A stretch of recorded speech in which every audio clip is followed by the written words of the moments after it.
Good morning, good afternoon, good evening, whatever time of day it is that you are joining us. Welcome to the Tulsa World Scene podcast. Joined here by the lovely and talented Jimmie Tramel and the lovely and talented Lydia Fletcher, who this may be one of her last appearances with us as her internship is coming to a close, and we will miss her on these, but we'll make the most of it while she's here. 2 more weeks. I've got, I think my last assignment is a review of the Zach Bryan concert. So that dates it. Going out with a bang, as they say. Well, one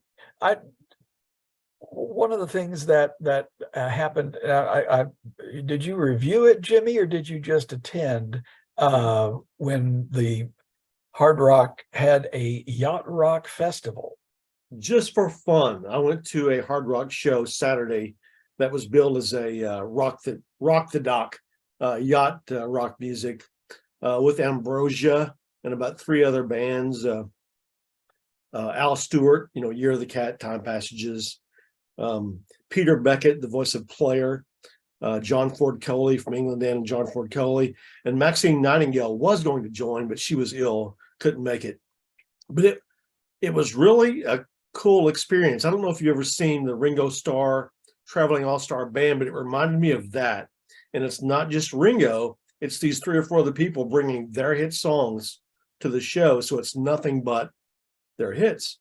And it was really kind of relaxing and fun. Maybe you guys have an opinion about maybe Yacht Rock just does that to us. I don't know. I'm trying to think. Go ahead, Okay. Lydia. I'm interested in your perspective on this. So as a young person, I will say Yacht Rock is one of the bits at our radio station. Like the radio station I help run, we have a whole bit about if Steely Dan ever comes to Arkansas, we will pay so much money to go see him and bring the whole station. Like that is just one of our things. Our former station manager was obsessed, so we kind of give him grief for it, but it is one of those like genres that oddly is making a comeback. I don't know how much y'all pay attention to like streaming services and stuff, but I was just looking up Yacht Rock to see if there were any modern bands I could talk about, because that's my specialty. And there were at least like 20 modern yacht rock playlists coming up. And I'm like, what? And they're actually good. And they play off the things from the classics, but then they kind of bring in more of the modern synths and stuff. But it is a very like relaxing, chill genre, I guess. Well, for me, Yacht Rock is music I grew up with, so or at least one of them. So to hear it, I think it was originally supposed to be a kind of an insult, but it's now become almost a badge of honor in a way. Yeah, it is. And there, I know of at least 1 or 2 stations that, whether that kind of specialize in Tulsa, that kind of specialize in this sort of soft rock mid-70s, early 80s sound. In fact, one of them I came across, they have a Yacht Rock program. I think it's on the weekends. It's one of those odd things, when you hear songs that you think belong to your generation in a different context, how bizarre it is. I will never forget the first time I heard in a department store, they were playing piping music over, the Muzak, string heavy stuff. I thought, I recognize this song. What is it? And I realized it was a orchestral instrumental version of Van Halen's Jump as Muzak. And I thought, just, shoot me now kind of a thing. If this is, but, everybody's, the music that was designed to upset parents is now the stuff that grandpas are listening to. So it's an interesting thing. I did find it interesting. You mentioned that Al Stewart was part of this group. I came across a listing of, yacht rock things. He was not included in that list, which kind of surprised me. But I guess he didn't write too many songs about boats or something. Well, it's what you said is correct. If you were to call an 80s band a hair metal band, that's an insult to them. Lydia, I'm sure knows. But yacht rock now they've embraced, like, yeah, sure, we're yacht rock. Even the Doobie Brothers, who started out definitely not yacht rock, Oh yeah, went that way toward the end.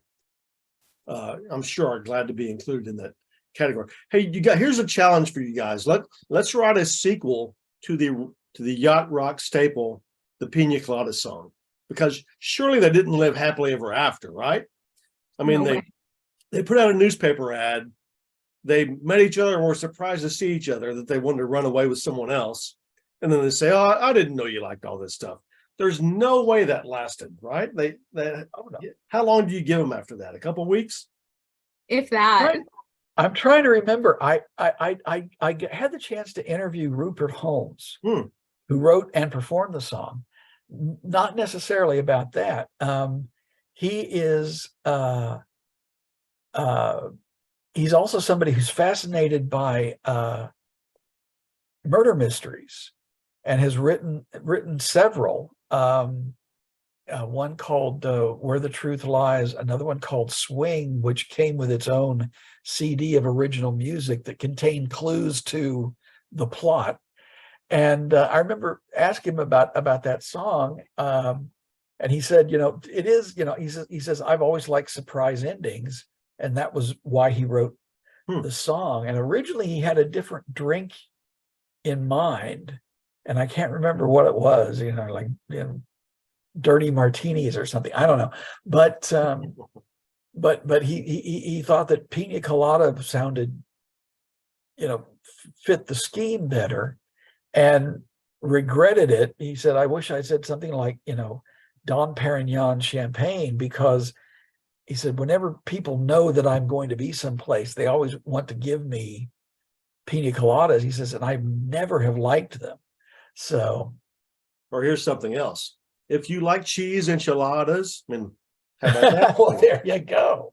That would fit. Okay, that might be their next personal ad. Hey, skipping decades ahead, I think Lydia has a concert this week, right? I do, yeah. So we only are going to have a photographer there. I'm unable to make it to review, but Paramore, who is actually there, All They Know Is Falling album turned 18 years old today. They are one of my favorite bands. I've been listening to them for, I think, as long as I've been able to stream music and have at least 18 years. I mean, yeah, at least that long. And so they are performing at the BOK Center on Saturday. They have some amazing openers. It's Foles and the Linda Lindas. I'm a little biased with the Linda Lindas. I ran their college radio promotions for a semester, so I love them. They started when none of them were older than 19, and now they're opening for bands like Paramore. They're this really cool kind of revitalization of I'm Riot Girl. There we go. I was blanking on it, but they play with that theme and those themes in their song. And now they're opening for bands like Paramore, touring across the country. So I don't believe that show is sold out yet. Don't take my word for that, but they're playing at the BOK Center with Paramore, Linda Lindas, and Foles on Saturday. So okay. Well, and as anybody in Oklahoma knows, we are baking under a heat dome once again this summer, and I think you've got something coming Saturday that is all about burning of another way. Absolutely. If you're not trying to burn alive and instead celebrate Burning Man, artist Lisa Regan was one of 75 chosen to receive funding from Burning Man, which is a decommodified, they hate the word festival, so I'm going to call it an event. It's a decommodified event out in out in Nevada's Black Rock Desert. And Lisa Regan, who most people know as the person behind Garden Diva, has created a huge sculpture for the event. And I covered it actually as my first assignment with Tulsa World, just talking to her about the inspirations and what it is and what it means. And now, 2 months later, people finally have a chance to see the piece. So next Saturday, she will be hosting a unveiling party for it, and also kind of an info session about Burning Man for people that are interested attending. So for all the details around that, it'll run in this Saturday's paper and find newsstands everywhere. Okay. Well, speaking of big things out in the middle of nowhere, I'm doing an interview with Erin Turner. She's a native Tulsan, now living in Brooklyn, New York, who over the past 8 years has been, not single-handedly, but she's been the main person behind renovating the Totem Pole Park in Foyle. Oh, cool. Created in the 30s and 40s by Ed Galloway.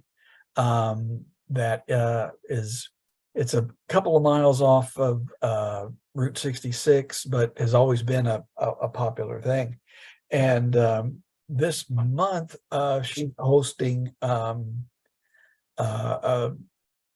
couple of workshops to examine issues around there, and there'll be 2 public lectures. And it's a fascinating thing. I mean, the story about the totem pole out in Foyle is an interesting one anyway, and how she came to know about it because she was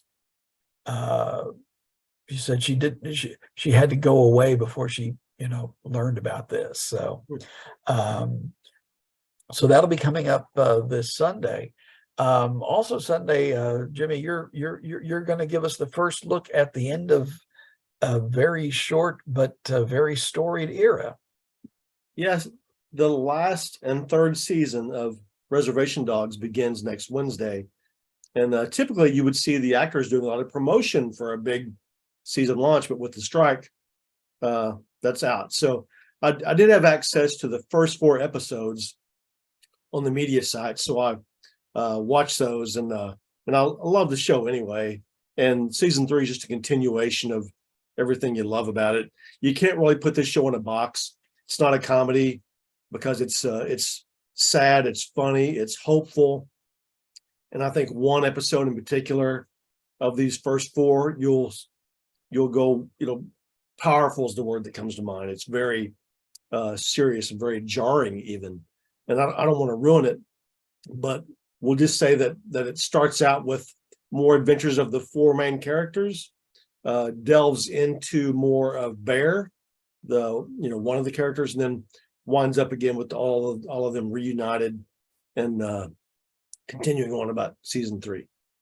Well, knowing that this is the final season, do you get the sense of things starting to like kind of wrap up or whatever, or does it still seem like the story is still very evolving and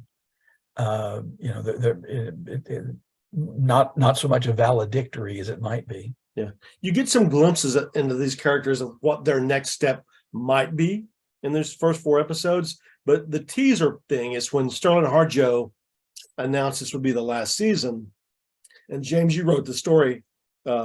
He said flat out that when they finished the season, they decided that's the perfect series finale. So we're just going to call it quits right there. So now I'm curious what that season finale is going to be. Okay. Do you know how many total episodes there's going to be? 10 episodes, and the first 2 air next Wednesday on FX on Hulu. Okay. And is the Circle still going to be doing their watch parties on that? They've been doing the reruns of seasons 1 and seasons 2. I'm not sure if that continues or not, but I know next week the official on-set photographer, Shane Brown, for the show is going to have a display in the lobby. Okay. All right. Well, I think that will get us wrapped up for this particular episode of the podcast. I want to thank you all for putting up with us for the time that you have had to put up with us. Remember, you can find the Tulsa World either online at tulsaworld.com or at fine newsstands and convenience stores everywhere. So on behalf of my colleagues, Jimmie Tramel and Lydia Fletcher, we say good day to you and wish you a pleasant tomorrow. Behave.